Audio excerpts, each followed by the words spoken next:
Muscle മാസിനെ കുറിച്ചൊന്നും പറയണ്ട. സ്ത്രീകൾക്ക് സാധിക്കാത്തതായി ഒന്നുമില്ല. ഈ യൂണിഫോമാണ് ഞാൻ ആഗ്രഹിച്ചത്. രാഷ്ട്രത്തിന്റെ അന്തസ്സിനും അഭിമാനത്തിനും വേണ്ടി നിലകൊള്ളുകയെന്നതാണ് ഏറ്റവും വലിയ ബഹുമതി. വർഷങ്ങൾക്ക് മുമ്പ് ഒരു സ്വാതന്ത്ര്യദിനത്തിൽ ദേശീയ മാധ്യമത്തിൽ വന്നിരുന്ന് അവർ ഉശിരോടെ പറഞ്ഞു.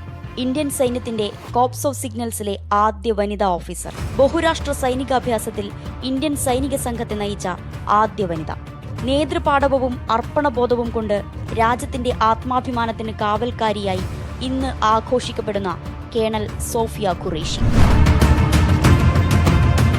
ഇന്ത്യയുടെ ചരിത്രത്തിൽ ആദ്യം സുപ്രധാനമായൊരു സൈനിക നീക്കത്തിനൊടുവിൽ വിശദീകരണവുമായി ലോകത്തിനു മുന്നിലെത്തുന്നത് 2 വനിതാ സൈനിക മേധാവികൾ.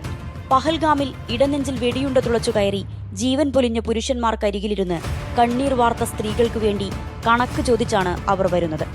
ഓപ്പറേഷൻ സിന്ദൂർ എന്തെന്നും എങ്ങനെയെന്നും അവർ വിവരിക്കുമ്പോൾ പാകിസ്ഥാനുള്ള ഈ തിരിച്ചടി ഇന്ത്യൻ സേനയുടെ നാരീശക്തിയുടെ കൂടി പ്രതീകമാവുകയാണ്.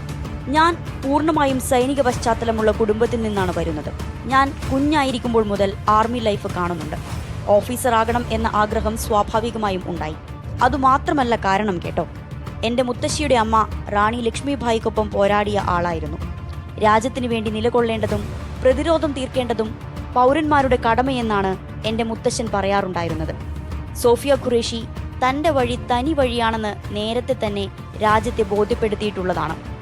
ആ വഴിയെ സഞ്ചരിക്കാൻ രാജ്യത്തെ കോടിക്കണക്കിന് പെൺകുട്ടികൾക്ക് പ്രചോദനമായിട്ടുള്ളതുമാണ്.